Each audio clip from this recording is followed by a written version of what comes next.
I'm going to show you a clip of me having a mind blank on stage. And to make matters worse, this happened when I was delivering a speech in my second language, German. Check this out.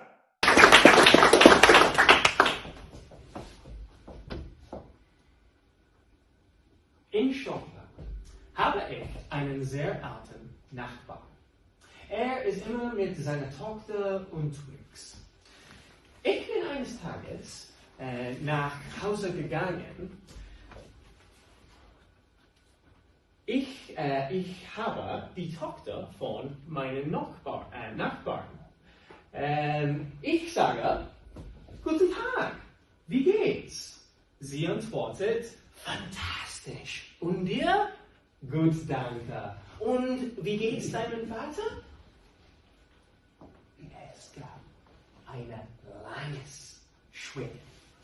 Dann hat sie tief in meine Augen geschaut und gesagt, er ist nicht mein Vater, er ist mein Mann. Oh nein! Das ist, warum ich nach Deutschland ziehe. Now, the only reason I was able to recover from that mind blank is because of two actions I have taken before delivering that presentation. And if you stay to the end of this video, you're going to find out what those two actions were and how you can use them to prevent any mind blanks from throwing you off when in a presentation. Now, the first action that I took is an action I've been taking for the last 7 years. It's gaining exposure. And what I mean by that is actually standing up in front of a group of people on a regular basis, being exposed to that stressful, scary environment. You see, for most people, the only thing stopping them from being a confident speaker is a lack of experience. You've not had enough time on stages to get comfortable being there.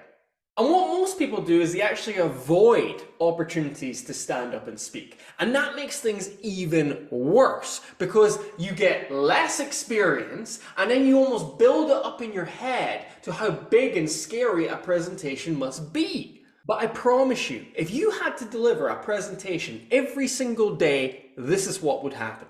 Day one would be pretty rough. You would be terrified. But on day 3, you'd feel a little bit less nervous. On day 5, you would start to feel you're getting a bit of a flow. You're figuring out how to do this presentation thing. And then by day 10, it wouldn't even feel scary. You would just enjoy speaking. That's how exposure works. The more time you have on stage, the less scary it feels. So what does this mean for mind blanks? Well, it means the more experience you've got up there, the more you understand that if you just take a pause, the thoughts that you had are going to come back and then you can continue on.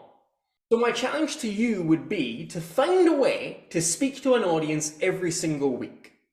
You can speak to audiences online, you can go to Toastmaster clubs in your local region, you can put your hand up for taking on that presentation at work. Do something every week to gain more exposure, and I promise you, you're going to have less mind blanks, and when they do show up, you're going to feel more comfortable. Now, the second action I took is I practiced my presentation, but also how I would react. Practicing your presentation is essential for building that muscle memory. Randy Harvey, the 2004 world champion of public speaking, said that for the first 30 seconds of his winning speech, his mind was completely blank. But his body was able to take over because he had done so many reps, because he had so much muscle memory. And this is the benefit of practicing out loud, of practicing your body language, of practicing your speech on a daily basis. Because when your mind goes blank, your body can literally step in and take over in those high pressure moments. So I would recommend practicing at least once a day as much as you can. You can practice at home, you can practice in your car, you can practice in front of people you trust. Get those reps in so that you build that muscle memory and that you fully internalized your presentation. But the other thing I want you to practice is how you will react when things go wrong. Let's say you do have that mind blank. What are you going to do? Are you going to take a pause like I did? Or are you going to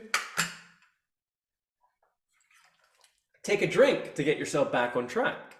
It can be very helpful to decide what you're going to do if a mind blank does show up. And then once you've decided your next step, if you will, you then need to practice that scenario. So in your practice runs, pretend at points that you do go blank. And practice having a drink. If you can practice how you will react, you are going to feel more comfortable taking that action on the day, and as a result, you will remain confident even if the worst case scenario happens and your mind does go blank. So those two actions of practicing and gaining exposure are going to help you tremendously in preventing mind blanks, but also in remaining calm if they do show up. Now, another cause of mind blanks can be simply speaking too fast like this because your mouth is ahead of your mind. So in order to prevent that from happening, check out this video on how to speak in a more calm and confident way so that you're not talking too fast. I wish you the very best in your next presentation, and I hope if those mind blanks do show up, you feel far more confident.